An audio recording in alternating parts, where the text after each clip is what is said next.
Gracias. Gracias, Padre. Esto le iba a pedir la grabación. Listo, continuamos, Boris.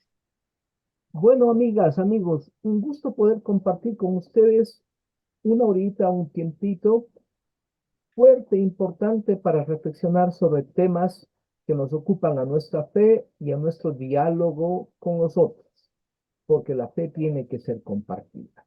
Voy a compartir con ustedes la propuesta aquí por el PowerPoint para que conforme vaya yo hablando o explicando, ustedes se puedan apoyar en este PowerPoint. No es lo más adecuado, pero creo que pedagógicamente sí nos ayuda en esta modalidad.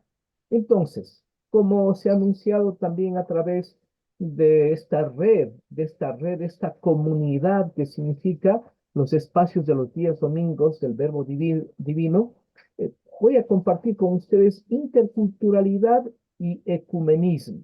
Intercultural y ecumenismo. Bueno, y quizás aquí la clave de ubicación para levantar al caído y el cuidado de la casa común. ¿Para qué queremos tener un diálogo intercultural? ¿Para qué queremos hacer un trabajo, una labor ecuménica? No simplemente para mirarnos los unos a los otros, sino para hacer un trabajo compartido. La Semana de Unidos Cristianos de este mes, el Papa nos pide que tengamos como eje de reflexión justamente la parábola del buen samaritano, aquel hombre que fue molido a golpes por dos ladrones y estando en la vera del camino, allí, mientras uno pasaba de largo, otro también, hubo alguien que no era de la comunidad judía que se detuvo y que le atendió. Es decir, el tema pasa por cómo respondemos en la práctica. Eso nos va a poner un espacio común y le puso en diálogo, en actitud solidaria a uno que era de distinta cultura y crear una suerte de símbolo de ecumenismo, de diálogo. Pero algo más todavía. Creo que hoy es urgente que podamos dialogar entre las iglesias, entre religiones y entre las culturas para cuidar la casa común, que es lo más amenazado que está en este momento el mundo. Bueno, este servidor siempre, Boris Tobar, comparte con ustedes. Estamos en este 14 de enero, previo a la Semana de Unidad de los Cristianos. Aquí unas ideas que voy a desarrollar, 8 puntos. Ojalá nos den tiempo, por favor. Apertura, siempre, peloteo de calentamiento. Quiero que nos quedemos primero con una imagen. Bueno, por si acaso esto lo comparto luego con Lauren para que también lo extienda para ustedes, ¿no? Apertura, 3 palabras clave, por favor. Creo que al final tenemos un examen, ¿verdad, Katy? Ahí vayan teniendo claves para el examen final. Palabras claves, cultura, interculturalidad, ecumenismo. 3, actitudes ante las culturas y el ecumenismo. Es lo más importante. ¿Qué actitud tenemos frente al otro? Panorama de la diversidad cultural y religiosa. 5, el Antiguo Testamento entre la diversidad de experiencias y la unidad de fe en Yahvé. 6, el ecumenismo en el Nuevo Testamento. Jesús, la iglesia y los escritos. 7, el diálogo intercultural y ecuménico para el cuidado de la casa común. Y cierre con una pequeña imagen. Voy a abrir con una imagen y voy a cerrar con una imagen. ¿Se me escucha bien, Katy? ¿O hace Sí, un esfuerzo por escucharlo? sí, Bueno, está bien. ok. Entonces, apertura. Todos hemos escuchado alguna vez el relato de la Torre de Babel, que está en Génesis del 11 del 1 al 9. No lo vamos a leer, solamente lo vamos a recordar porque lo tenemos bien chupado. Para lo que nos ocupa, quiero ponerlo como subtítulo. La Torre de Babel, la estrategia de una sola lengua para construir el poder o la diversidad cultural. ¿Ya? Porque hay 2 momentos, 3 momentos en este relato, solamente para recordar. Quedémonos, por favor, con esta imagen. Pero con el primer comentario. Cuando nosotros empezamos a leer el relato, se nos dice que, bueno, aprovechando de que había una sola cultura, una sola lengua, quiere decir que había una sola cultura. Bueno, esto es un relato, ¿verdad? Dice que los poderosos empezaron a construir una torre para alcanzar el cielo. Como todos hablaban la misma lengua, como todos tenían el mismo código, era fácil la dominación. Cuidado, era muy fácil la dominación. Y por eso los sometieron para que los poderosos quieran alcanzar el cielo. Primer momento. Pero Dios da su palabra. El segundo momento del relato se dice, pero que Dios baja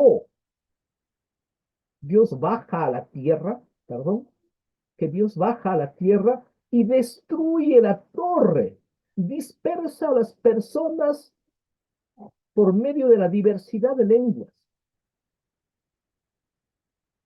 ¿Verán?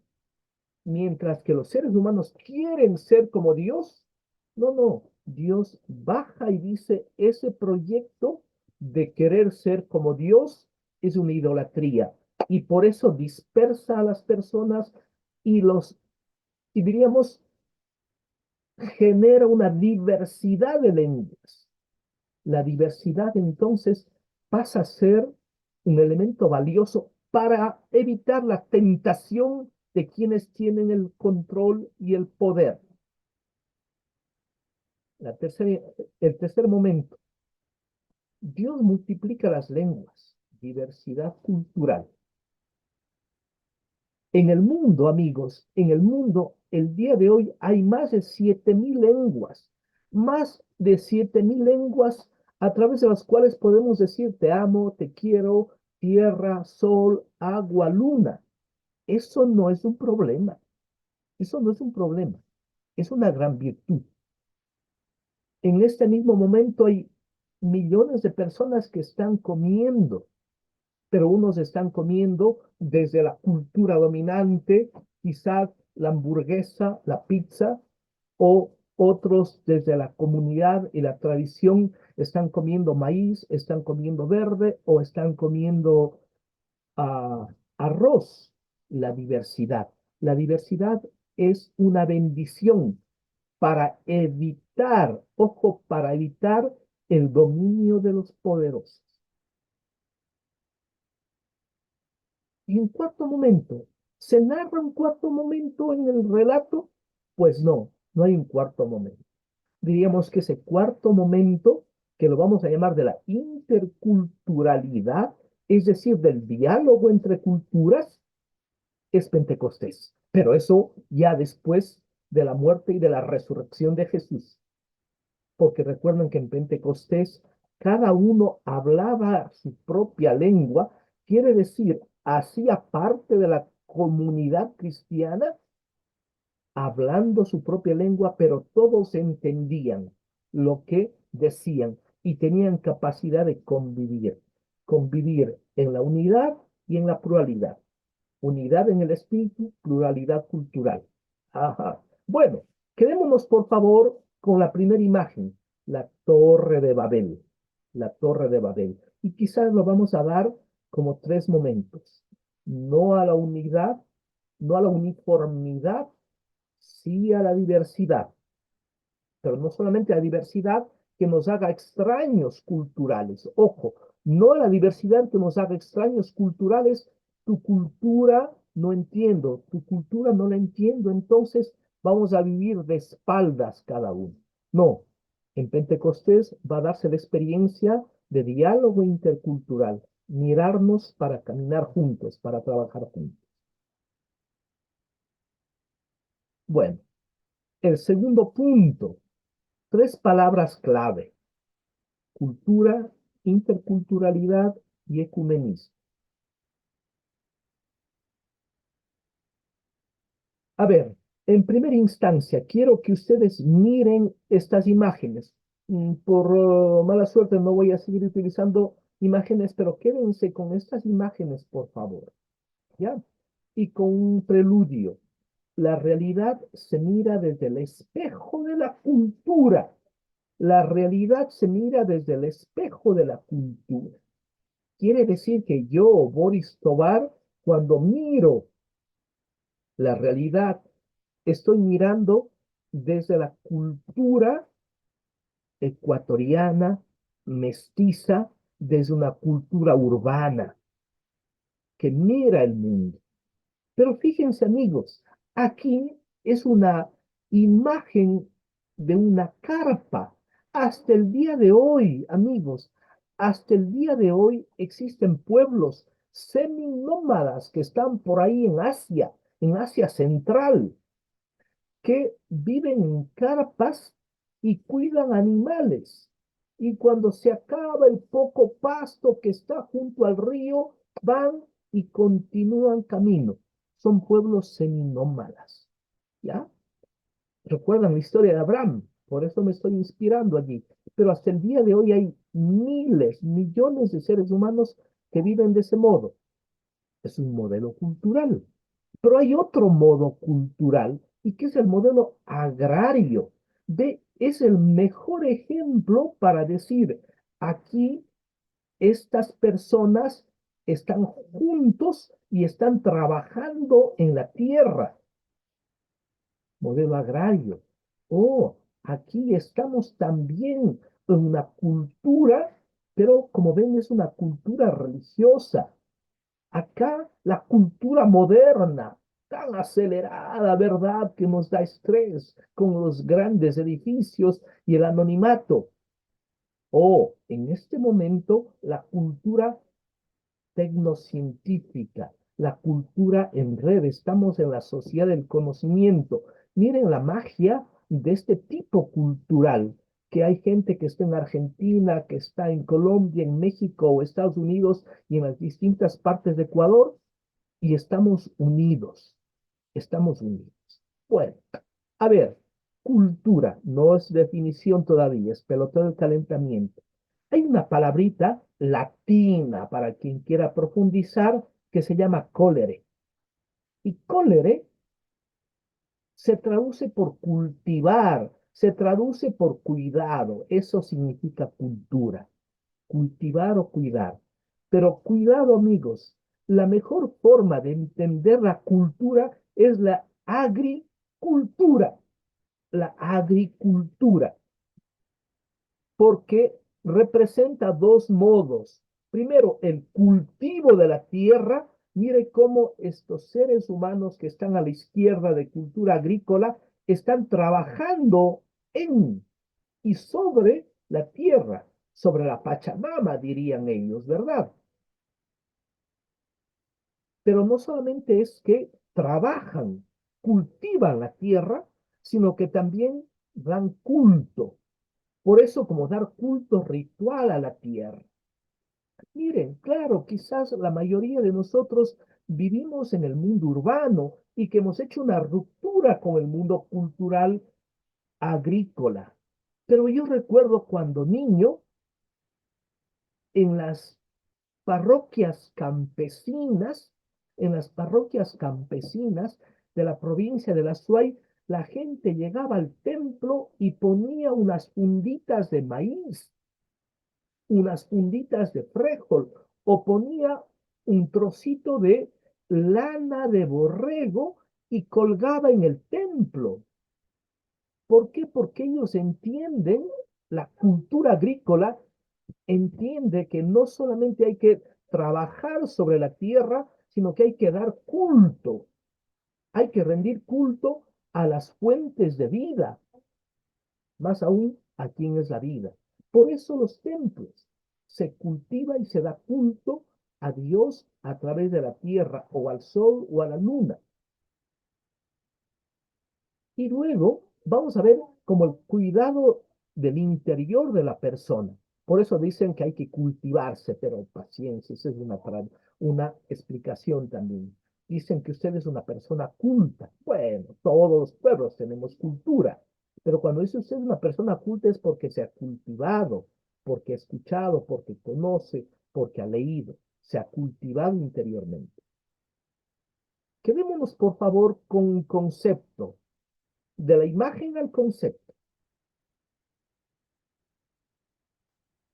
Quedémonos con esta idea, no hay pueblo sin cultura. La cultura es el velo desde donde se mira el mundo. Quedémonos con la imagen. Nadie mira o comprende el mundo de manera directa. Siempre, todos estamos viendo el mundo desde un velo. Y ese velo es la cultura en la que nacemos, la cultura en la que bebemos, la cultura en la que compartimos. Pero ¿qué vamos a entender por cultura? Toda producción, verán tres cosas, toda producción técnica, toda relación social y toda explicación ético-religiosa. Material. Fijaráse, por favor, aquí en esta imagen. Aquí hay una cuestión técnica. ¿Ve? Aquí hay unas computadoras. Eso es técnica. Pero aquí hay una relación que se está dando entre los seres humanos que se llama la minga. Es una relación entre personas y es un valor la minga. Pero también las personas entienden que no solamente es la técnica, no solamente es la relación, sino que tenemos que dar sentido y gratitud por la vida. Y por eso entonces surgen los relatos religiosos, los relatos éticos, los relatos míticos para dar sentido a la vida. ¿Ya? Tres cosas. Por favor, quédense con esta imagen, con esta idea. Es lo que nosotros, todas las culturas producen.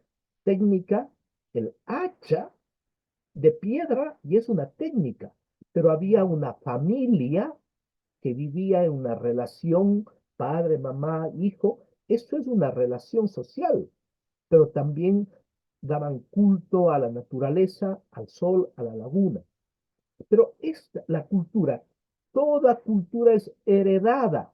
Cuidado, amigos, desde que cuando la madre nos coloca aquí en el seno, y está diciendo, duérmase mi niño, duérmase ya, en ese ratito, el niño de 3, 4, 5 meses está captando una cultura, y es la cultura, en este caso, una cultura mestiza castellana, porque está escuchando el duérmase mi niño, duérmaseme ya. En este momento ve que hay una relación hijo-madre, madre-hijo, y en ese momento, cuando le está cantando, le está arrullando, le está no solamente dando una materialidad que es la leche, sino que también le está generando una relación madre e hijo. Y después le va a contar un cuento para que el niño más grandecito se duerma. ¿Ya? De cómo la cultura se hereda y se transmite a otros. No hay sujetos sin cultura, no hay personas sin cultura. Pero ¿cómo se hace esto? Por medio de un conjunto de códigos simbólicos. Eso es muy complicado decir códigos simbólicos. Con lo cual y por lo cual las personas actúan, se relacionan, dan sentido al mundo de la vida.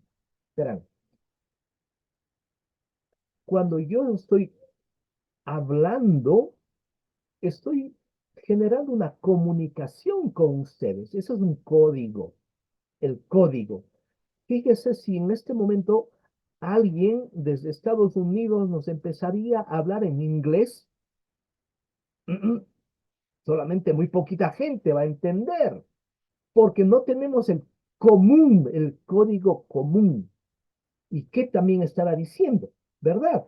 Pero los códigos pasan por el lenguaje que nos une, pasa por los rituales matrimoniales. Todas las culturas tienen rituales matrimoniales. Todas las culturas tienen instrumentos. El libro es un instrumento de lectura. Es una tecnología, ¿verdad? Es una tecnología. Pero aquí está millones de símbolos, millones de letras que son leídas para quien sabe la lengua castellana. Pero si me vienen y me ponen un libro en chino o en coreano, para mí no tiene ningún sentido. ¿Ve? Es el mundo de los códigos simbólicos. ¿Ya? Y aquí, cuando la persona está juntando las manos, eso es una señal, un código que está buscando comunicarse con Dios, ¿verdad? De que son signos, signos que yo miro. Ese signo en el marco de la cultura es buscar oración, rezar. Esa es la cultura. La cultura es lo que da identidad y nos diferencia de los animales y que construye su sentido de pertenencia. Verán, hay una palabra quichua hermosa que se llama Huayra Pamushka. Vaya palabreja, Huayra Pamushka. Es un libro, Huayra Pamushka, pero es una expresión quichua para decir, cuidado, aquí este sujeto es alguien, es hijo del viento, no tiene raíces, no tiene identidad, no sabe quién es él, no sabe de dónde viene y quien no sabe de dónde viene, no sabe hacia dónde va. Por eso la cultura es como la raíz que nos da identidad. Somos gracias a la cultura, ¿ya? Y desde allí entonces nosotros podemos reproducir un modo de vida.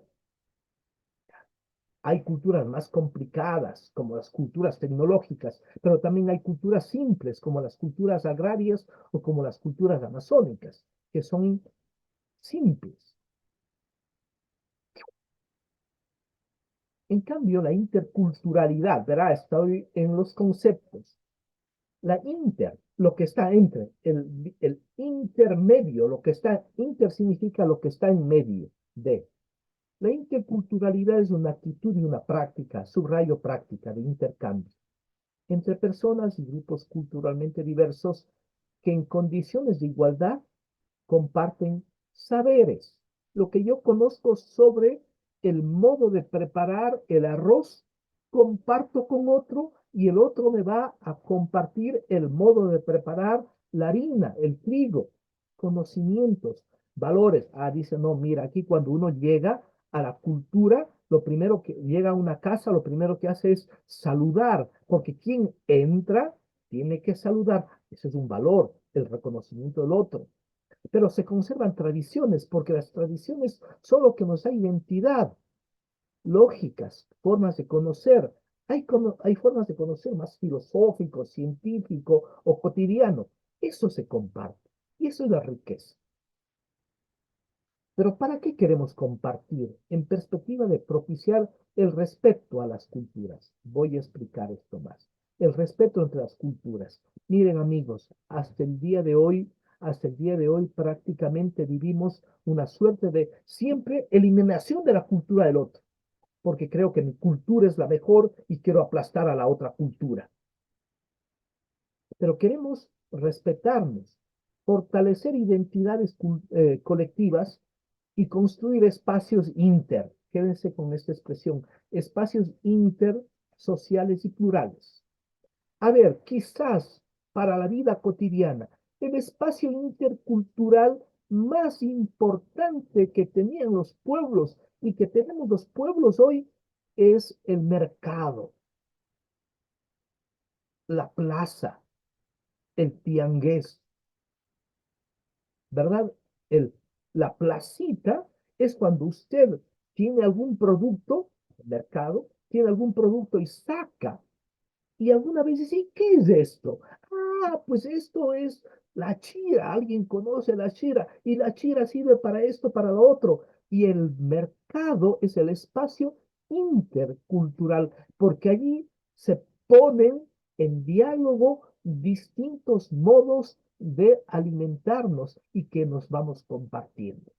Ese es un espacio intercultural. ¿Ya? Quizás, en cambio, los grandes supermercados son otra lógica, ¿no es cierto? porque ahí ya se vende solamente lo que la cultura dominante lo define como bueno. Punto.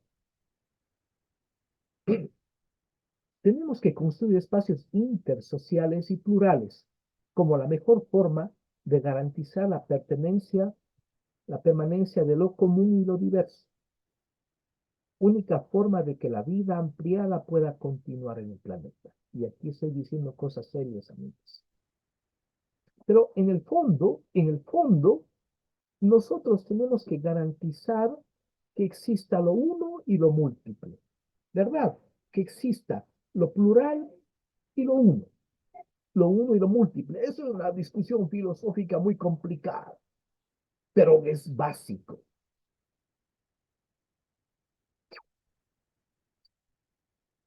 ¿Qué vamos a entender en cambio por ecumenismo?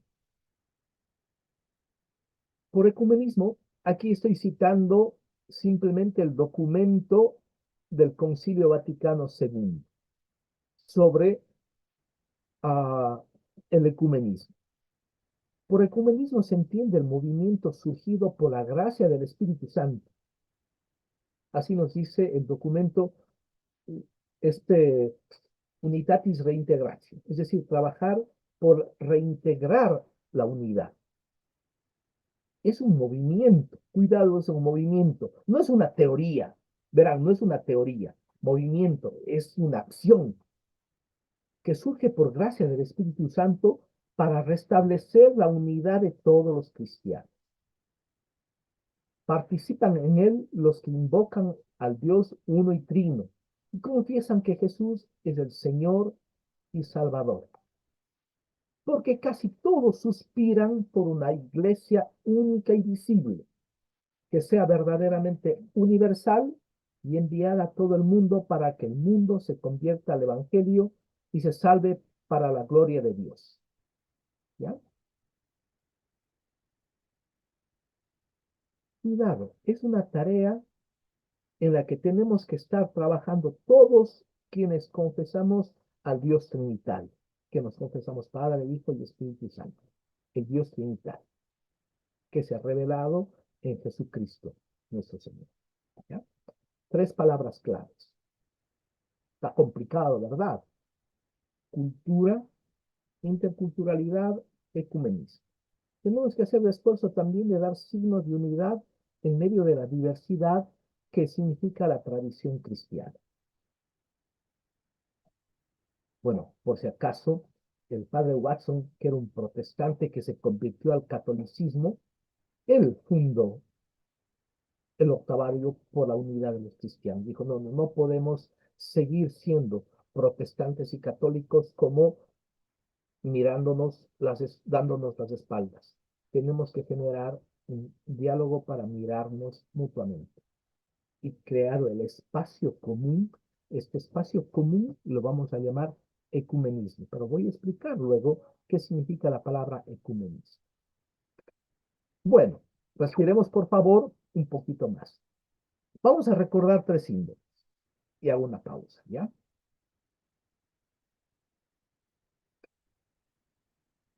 La cultura es como el velo y alfabeto desde el cual se siente, mira y actúa en la realidad. Todos los seres humanos tenemos algún alfabeto desde el cual miramos e interpretamos el mundo. Todos los seres humanos tenemos algún velo. No podemos tener todos los velos, por favor. Tenemos un velo que nos imprime carácter y esa es nuestra cultura. Claro, yo sé que las comunidades religiosas hablan de la interculturalidad y eso está muy bien, o de la inculturación. Es decir, yo voy a buscar meterme en el corazón de la cultura del otro, pero usted ya está formateada, usted ya está formateado por su propia cultura. No puede quitarse esa cultura, sino en función del velo que tiene, metafóricamente va a poner otro velo delante para poder entender al otro con quien trabaja. Imagínense para gente de cultura europea que vamos a ver venir al Ecuador a trabajar entre el mundo afro, que es otra cultura. Tiene que ser un esfuerzo de entender el alfabeto del otro para entrar en sintonía y hacer un trabajo de inculturación y de interculturalidad. Quedémonos con esta imagen. La interculturalidad es el espacio en medio de las culturas. El mercadito, el tiangués, el mercado, ese espacio donde la gente diversa confluye en búsqueda de alimentos para poder vivir. Y ecumenismo es la actitud de diálogo con quienes participan de la fe trinitaria y quieren ser signos de unidad y celebrar la fe en Jesucristo.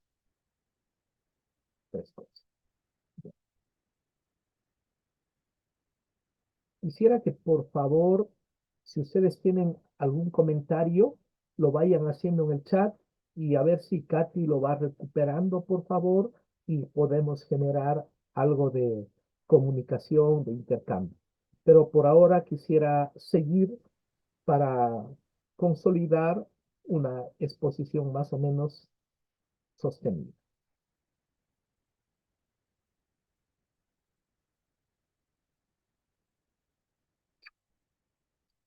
Bueno, voy a pasar al tercer punto, modos de afrontar la temática de las culturas. Actitudes, actitudes. Ya, si con esto nos avanzamos, tengo mucho, pero si nos centramos en esto, ya sería bastante. A ver, amigos. Primero el rechazo del otro, el prejuicio, el rechazo. ¿Sí? Es la actitud de quien se cree superior y cree tener toda la verdad. Paciencia, ¿verdad? Ya somos maduros. Voy a poner un mal ejemplo, nada más. ¿Recuerdan cuando llegaron los primeros en las barcas de Colón y compañía y llegaron toda la hispanidad y llegó la cristiandad, no el cristianismo, llegó la cristiandad, dijo, todo lo que está aquí en el mundo indígena, desde México hasta la Patagonia, es diabólico, no sirve, hay que votarlo. Negación de la cultura, ¿ya? Porque yo tengo la cultura verdadera. Se encierra en su pequeña o gran casa y no se abre al otro. Es más, combate al otro culturalmente diverso. El otro es diabólico. O, por ejemplo, algunas iglesias dicen, no, no, ecumenismo para nada. Está por curiosidad, estaba viendo algún video de YouTube y de estas más bien tradiciones sectarias de iglesia, dicen, no, no, no podemos plantearnos el ecumenismo es contrario a la Biblia. Oh, paciencia, es muy complicado. Pero hay esa actitud. Por el solo hecho de ser distinto, no dialogo contigo. Me cierro. No hablo con los samaritanos porque son herejes, diría alguien, ¿verdad? Algún apóstol de Jesús despistado diría, no hablo con los samaritanos porque ellos son herejes. Bueno, y ahí peleándose los unos a los otros. No hablo, yo israelita, no hablo con los palestinos, los mato. ¿Ya? Qué duro, ¿verdad? Qué duro. No converso con los protestantes porque están equivocados. ¿Ya? Actitud de rechazo al otro. ¿Se da cuenta? Cuidado, por favor. Entiendo que este espacio rico de los días domingos es un espacio en el que nos permite cultivarnos en el mejor de los sentidos, conocer en mayor profundidad elementos bíblico-teológicos y por allí algunas posiciones.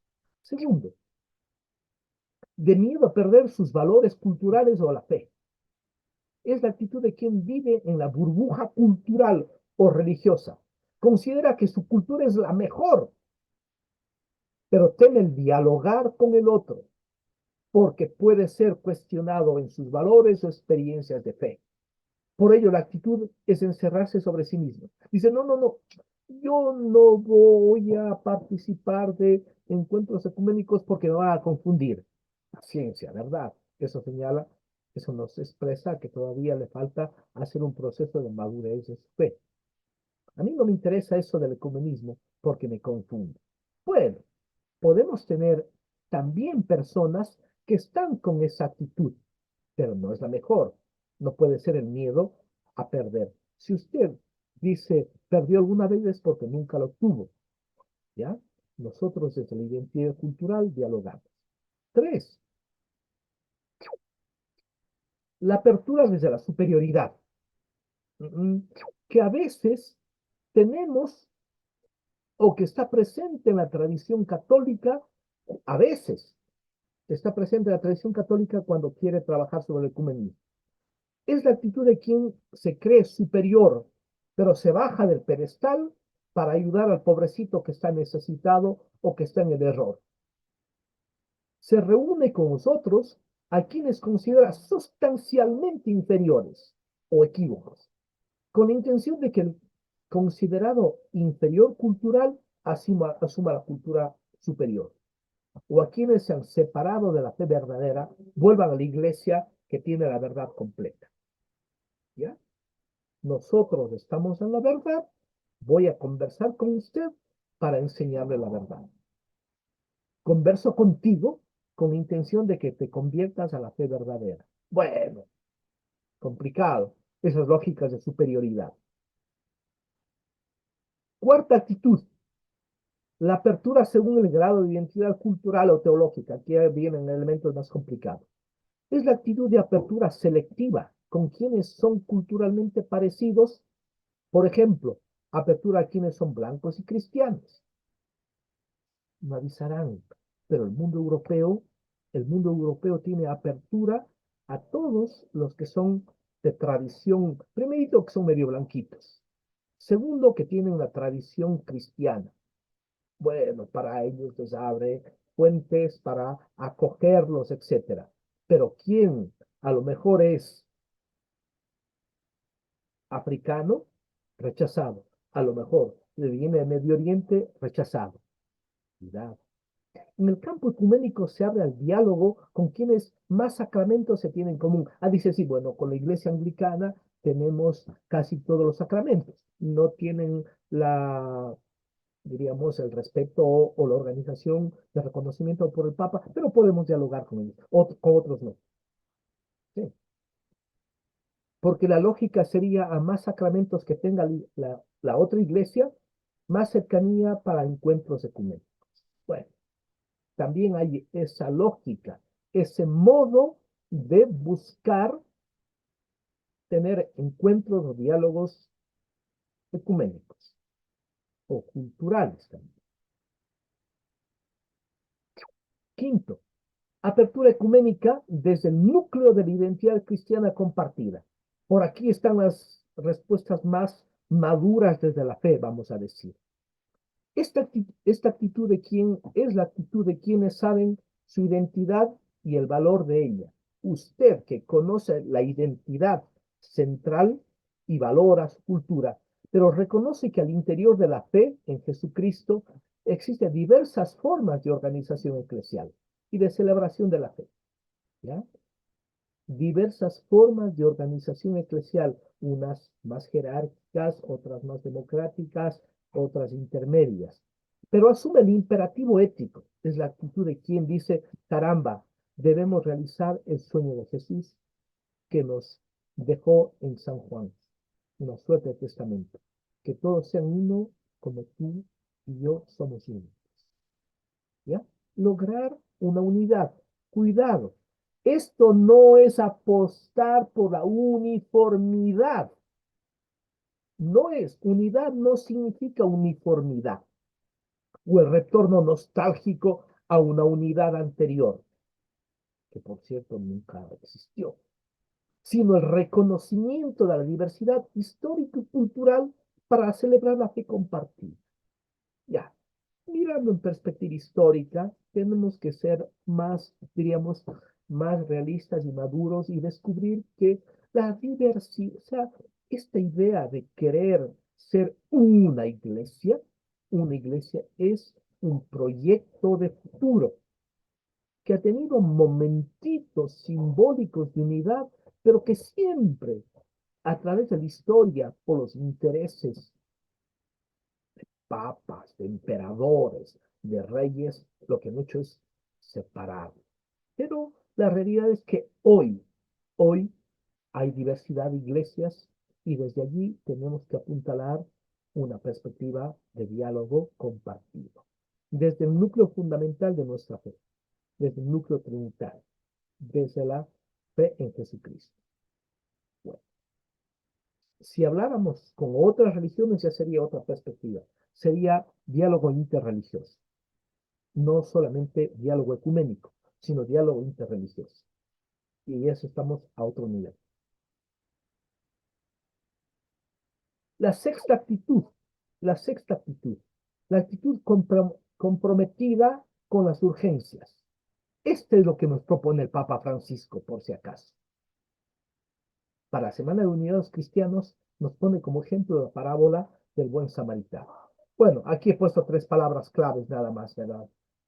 ¿Desde dónde el ecumenismo? Desde la economía, desde la urgencia económica, el pobre, desde la urgencia ecológica, entre comillas, cuidar de la casa común. Es el escenario del oikoménico.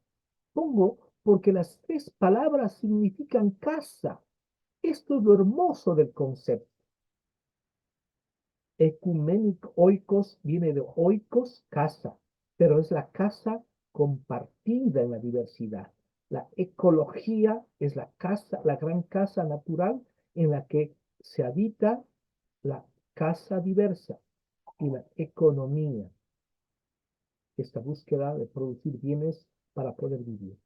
La casa pequeña necesita que cada casa pequeña tenga pan, tenga alimentos, tenga ropa, etc. La actitud ecuménica que plantea el Papa en su práctica y sobre todo para este año no es partir desde la fe de cada uno, sino desde la realidad que está delante de todos. La crisis social simbolizada en la situación del herido que está caído en el camino. Y sin duda la crisis mayor, la crisis ambiental. Es decir, no es la diversidad cultural o eclesial el punto de partida, sino la urgencia de la realidad a la que hay que dar respuesta. Y por ello hay que reconocerse, valorar la diversidad y entrar en diálogo y actuar de manera compartida. Del giro.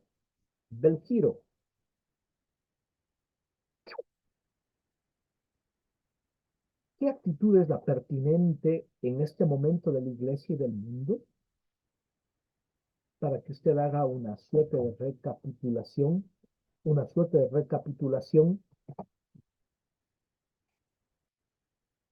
¿Será la primera actitud la del rechazo del otro, porque el otro me da miedo, porque el otro está equivocado y yo tengo xenofobia, vaya palabrejo, rechazo al que es culturalmente distinto, al que es extranjero?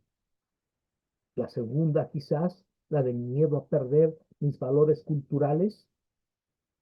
La tercera, quizás, la apertura desde la superioridad y yo estoy en la verdad, tú estás en el error, voy a conversar contigo para que conozcas la verdad y te conviertas a la verdadera tradición.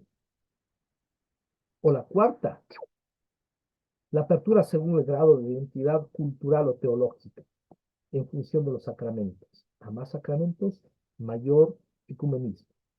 Podría ser.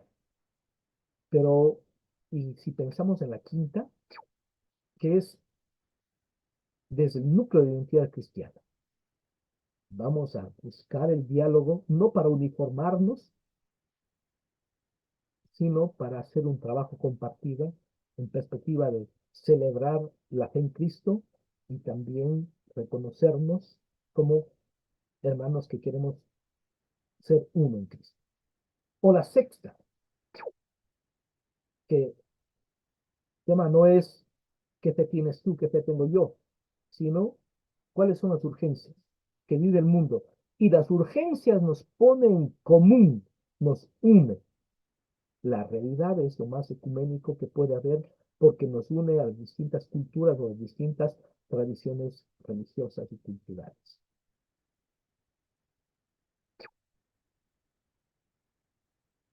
A ver, tengo todavía más que desarrollar, pero si existe algún eco, por favor, así en pequeñas frasecitas quisiera que ustedes puedan compartir en el chat. Y así me voy realimentando también de la palabra de ustedes. Por el momento no me han puesto nada en el chat y tampoco en el Facebook. Y recordemos que en los dos espacios podemos poner en comentarios para los amigos que nos acompañan desde el Facebook y en el chat para los que estamos conectados a través de la plataforma de Zoom. Así que es nuestro espacio para enriquecerle ahora a Boris, porque ya ven que aquí todos nos enriquecemos. Él nos da esta riqueza y nosotros le devolvemos, por decirlo así. Después de 50, 60 años de estar en una sociedad eh, de negación de lo religioso africano está vivido en todas partes. Imagínense otro núcleo, el núcleo semita. Aquí estamos, el núcleo semita, que supone todo el mundo, no solamente de la tradición judía, sino de todo el mundo egipcio, el mundo de Israel, de Siria, de todo Babilonia, la actual Irán, Irak. Un núcleo semita, expresiones religiosas seminómadas de hospitalidad. La idea del prójimo surge en este núcleo semita. Y ahí tenemos tradiciones como el judaísmo, el cristianismo y el islam. Tres, el núcleo del Indostán de la India, expresiones religiosas de interioridad de la naturaleza. ¿Quién de nosotros no ha escuchado aquello? Cuatro, el núcleo chino, con experiencias de religiosidad, de disciplina, de interioridad, de disciplina, de orden. Para poder entender cómo actúa la cultura china, hay que entender que tiene pilares fundamentales: disciplina y orden. Disciplina y orden. Complicado, ¿verdad? El núcleo europeo, el núcleo europeo, con expresiones religiosas hoy, o hasta hace pocos años, expresiones religiosas cristianas, protestantes y postcristianas, cristianas, católicas, protestantes, pero también postcristianas en el mundo europeo. Pero también el núcleo ruso. El núcleo ruso es otra cultura, amigos. Pues no se puede entender la cultura como algo único, sino como diversos rusos, por ejemplo, a nivel cristianismo, tienen toda la tradición cristiana ortodoxa. Y dentro del mundo ruso también caben algunas comunidades profundas del Islam. Otro núcleo fundamental, el núcleo andino. Fíjense acá, nuestro núcleo andino desde México hasta la Patagonia, con expresiones religiosas cristianas, hoy, ¿verdad?, protestantes, pero con una multitud todavía de espiritualidades ligadas a la tierra, ligadas a los bosques, a la selva, y hoy también movimientos de tradición norteamericana, como mormones, testigos de Jehová, adventistas, etc. También está presente en este núcleo andino. Otro núcleo, el núcleo anglosajón. Fíjese, todo Estados Unidos, algo de Canadá, aquí en Australia y aquí en el núcleo Inglaterra, de Inglaterra para Estados Unidos, Canadá, Australia. Expresiones cristianas protestante, anglicano, católico y movimientos norteamericanos. Son otra cultura, otra cultura. Y nueve, el movimiento, si se fijan ustedes, este mundo, he querido dibujar, este mundo es profundamente plural, amigos, profundamente plural, ¿ya?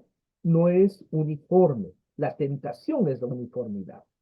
En el caso brasileño y del Caribe, aquí Brasil, núcleo, o sea, si aquí está el núcleo africano fue injertado en el mundo brasileño, en la costa atlántica de Colombia, aquí en el Caribe, etcétera, partes de Ecuador, ¿verdad? Y tenemos experiencias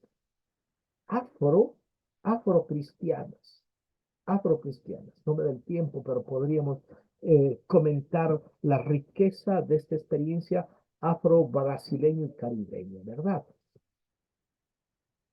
Por eso dicen que la cultura brasileña tiene como las 5 Fs: la fe, la farinha, el fútbol, ¿verdad? La farofa y la fiesta. Es una cultura la brasileña.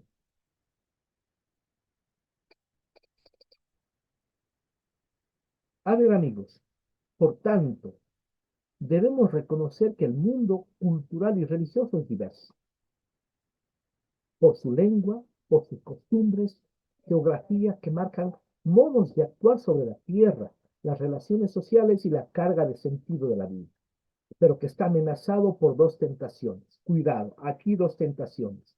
La primera tentación es la imposición de un proyecto para uniformar todas las culturas, una cultura mundial única, una torre de Babel de una sola lengua. ¿Recuerdan que hablamos de la torre de Babel? La torre de Babel, una sola lengua, se impone, porque es una forma más fácil de dominar, borrar la diferencia cultural, que todos tomemos Coca-Cola y comamos hamburguesa. Una sola cultura y se coloniza el paladar. La segunda tentación es aceptar el multicultural, particularismo multicultural, policulturalismo, y todo vale. Solo se debe respetar y dejar que cada cultura o religión haga lo que quisiera o considere que está bien. Una torre de Babel de multiplicidad de lenguas. ¿Ve? Multiplicidad de lenguas. Nadie se va a entender en este mundo.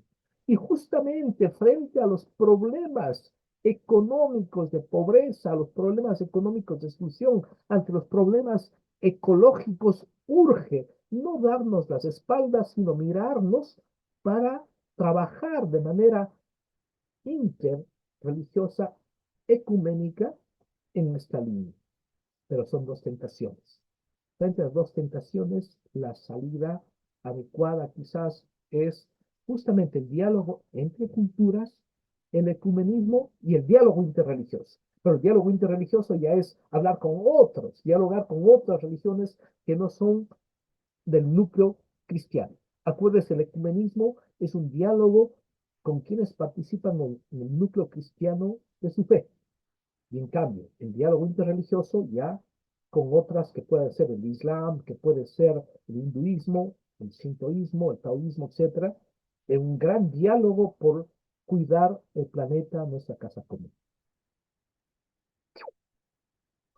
Vamos ahora a dar una mirada desde la diversidad cultural y desde el ecumenismo, así, ideas básicas nada más. Recuerden, el Antiguo Testamento es una experiencia de unidad, de diversidad y de unidad de fe, de diversidad y unidad, muy rápidamente. En el Antiguo Testamento, amigos, ser pueblo de Dios es una aventura que exige reconocer en primera instancia la pluralidad. Ser pueblo significa pluralidad. La pluralidad de los orígenes del pueblo, los antepasados, unos de Abraham, otros de Isaac, otros de Jacob, mundo plural. Pero también la pluralidad de las 12 tribus, que en el camino de la convivencia se van hermanando, reconociendo como hijos de Jacob, ¿ya? Ve cómo las tribus, siendo diversas, van configurando una unidad. La pluralidad en la forma de llamarlo a Dios. Cuestión no menor, por si acaso, aquí es otro tema, pero dejo picando la pelotita.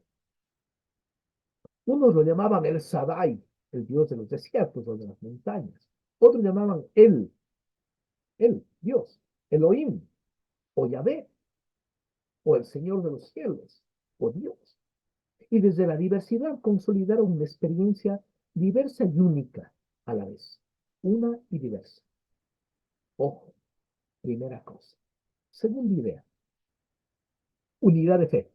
Lo que se cree, lo que se cree en Yahvé Dios, liberador de la opresión y de todas las opresiones. Bueno, por si acaso, decimos que aquí cuando queremos identificar a una fe, decimos qué es lo que creen, qué es lo que celebran, qué es lo que viven, qué es lo que esperan. ¿Qué es lo que creen? Que Yahvé Dios es el liberador de la opresión. Y por eso Pascua judía es lo fundamental, la Pascua judía. Lo que se celebra, la liberación de Egipto. Lo que se vive, lo que se vive es el núcleo ético. Y el núcleo ético judío de la tradición, de la gran tradición semita, es proximal. Es una religión de prójimo. Es una religión de la acogida. Es una religión de la acogida al huérfano, a la viuda, al pobre, al extranjero. Quizás esto hemos olvidado. Quizás esto hemos olvidado. Y haya que recuperar esta gran eticidad que está presente en el Antiguo Testamento. Acogida al extranjero, al pobre, a la viuda, al huérfano. Porque la clave está en la hospitalidad, no en la hostilidad como en este momento. Y lo que se espera la plenitud del shalom, de la paz, de la prosperidad, del bienestar, diríamos, del buen vivir, ¿verdad? Tres, una organización tensionada entre la exclusión y la apertura. Ok, una cosa es con guitarra, otra con violín, claro está, ¿verdad? Por eso, amigos, claro, desde la fe decían, tenemos que caminar en unidad, pero había exclusiones. Por ejemplo, a partir del posexilio en el templo y la ley, el templo y la ley pasaron a ser la aduana, es una metáfora, la aduana de la separación entre el que era puro y el impuro. Usted es impuro, tiene que pasar por la aduana del templo para purificarse. Entre el santo y el pecador, usted se convierte por pecador en esto son signos del pecador, la pobreza, la enfermedad y la esterilidad. Usted tiene que hacer ritos de purificación para que ser santo. La separación entre judío y extranjero, la separación entre judío y samaritano. ¿Ve cómo vamos a partir del posexilio también haciendo una ruptura, excluyendo? Es la tentación que tenemos siempre, excluir al otro, el otro que nos molesta. Y creemos que simplemente con dar bala a todo el mundo que tenga un tatuaje y creamos que pertenece a una banda, ya vamos a resolverlo. Si no se corta la raíz, está complicado. Pero también se dieron esfuerzos de apertura a los extranjeros, como el libro de Ruth, por ejemplo. El libro de Ruth es hermosísimo porque se escribe en el año 400, 350, y que dice, cuidado, cuidado, acuérdate por favor que tu bisabuela o la tatarabuela de David era extranjera. No puedes excluir a los extranjeros, no puedes negarle al otro el derecho a vivir. El ecumenismo desde el Nuevo Testamento, una palabra sobre Jesús y la iglesia. Fijémonos, por favor, solamente a manera de ejemplo. Para Jesús, la cuestión cultural no es una temática teórica, sino práctica. Jesús era un práctico. En el encuentro con la mujer sirofenicia, por ejemplo, de Marcos 7, al principio Jesús se resiste. Esto es una suerte de superioridad cultural, porque dice, no, no, yo no he venido por los extranjeros, yo he venido por los judíos, ¿va? Yo no he venido por los perros. Pero al ver la necesidad de la mujer, al ver la urgencia de la vida que tiene su niña, supera la barrera cultural, valora la tenacidad de la mujer y le cura a la hija. Ve cómo no atiza la ruptura, no fortalece la ruptura de evasión cultural, sino que genera símbolos de unidad cultural a partir de la urgencia de cuidar de la vida de la mujer sirofenicia. Por su parte, en el encuentro de Jesús con la samaritana, que es emblemático profundo, el encuentro se da por la sed de Jesús, la necesidad, tengo sed, y por las inquietudes que tiene la mujer. Dame de beber porque tengo sed. Ah, y tú, ve, hay unas necesidades compartidas. El maestro dialoga y en vez de afirmar la necesidad del culto en el templo de Jerusalén, sino en la actitud, valora la actitud de adorar al Padre en espíritu y en verdad. Porque la samaritana le quiere poner una trampa. ¿Y dónde tenemos que cultivar, celebrar el culto? allí en el monte Garicimo, en Jerusalén. ¿Ve? Otra vez, la separación. Jesús no, lo clave, no importa que lo hagas aquí o allá, hazlo con espíritu, en el espíritu del Padre. Adora al Padre en el espíritu y en verdad. ¿Sí? Pero aquí me detengo, por favor, en el segundo, en la práctica. Ejemplo, Jesús, ejemplo de interculturalidad y desde la práctica, ¿no? De igual forma, en el diálogo con el maestro de la ley que quiere tender una trampa, Jesús ante la pregunta doctrinal, ah, ¿cuál es el mandamiento más importante? Le pregunta el maestro de la ley, ¿no?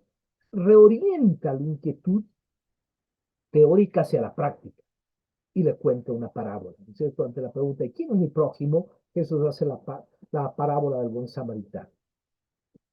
Y cierra con la pregunta, ¿quién de los tres actuó como prójimo? El Papa Francisco, para la Semana de Unidad de los Cristianos, pone como eje de reflexión la parábola del buen samaritano, que la Fratelli Tutti la analiza con profundidad. Para quien quiera conocer la riqueza de la explicación exegética bíblica que hace el Papa sobre la parábola del buen samaritano de manera magistral, maestra, lo puede disfrutar leyendo la Fratelli Tutti. Bueno, pero también otra cosa, la experiencia de pluralidad de las iglesias. En el período apostólico y subapostólico surgieron diversas iglesias, unas de influencia judía, otras de influencia griega, otras de influencia romana en las diversas geografías del imperio. Ante algunos conflictos entre Pedro, Santiago y Juan, el concilio de Jerusalén fue un gran ejemplo de decir respeto, reconocimiento por la diversidad, pero con unos acuerdos mínimos. Pero hay una idea que está todavía, perdón, esta idea, me había olvidado, esta es la imagen. En la unidad y la pluralidad está simbolizado en Pentecostés, porque en medio de la diversidad de lenguas, culturas, viven la experiencia del Espíritu que permite la unión y comprensión del otro. La unión y comprensión del otro. ¿Ya? Esta es la imagen. Unidad en el espíritu, reconociendo la diversidad de iglesia. Y bueno, por si acaso, una curiosidad, ¿verdad? A veces nosotros no reparamos en esto, pero es clave. Un testimonio escrito de pluralidad intereclesial son los 4 evangelios. Cada evangelista, de acuerdo a un contexto cultural, a las inquietudes eclesiales de la experiencia de Jesús, escribe un relato de Jesucristo. Cada evangelista. Así, ¿verdad? Marcos escribe para una comunidad cultural que tal vez puede ser de tradición romana, Mateo para una comunidad de tradición judía, de igual forma, Lucas escribe para una cultura latina quizás, y Juan para una comunidad de cultura griega. Pero son los 4 a su modo presentan al único Jesucristo. Un evangelio Jesús, narrado en 4 diversas versiones. Unidad y pluralidad. Esa es como la tensión que hay que saber mantener y cuidar. Por eso, amigos, en el fondo, el diálogo intercultural ecuménico para el cuidado de la casa común. Ya simplemente 2 palabras. El Papa Francisco en la Laudato Si nos recuerda que la naturaleza es fuente de bienes para que tanto seres humanos como animales puedan vivir. Sin embargo, denuncia la cultura económica del descarte. Él llama la cultura del descarte, que estructura la lógica de la extracción, destrucción de la naturaleza, industrialización, distribución, consumo y desechos y el excedente de producción que está llevando a que el planeta agote sus recursos, se agoten los recursos. Eso es el tema.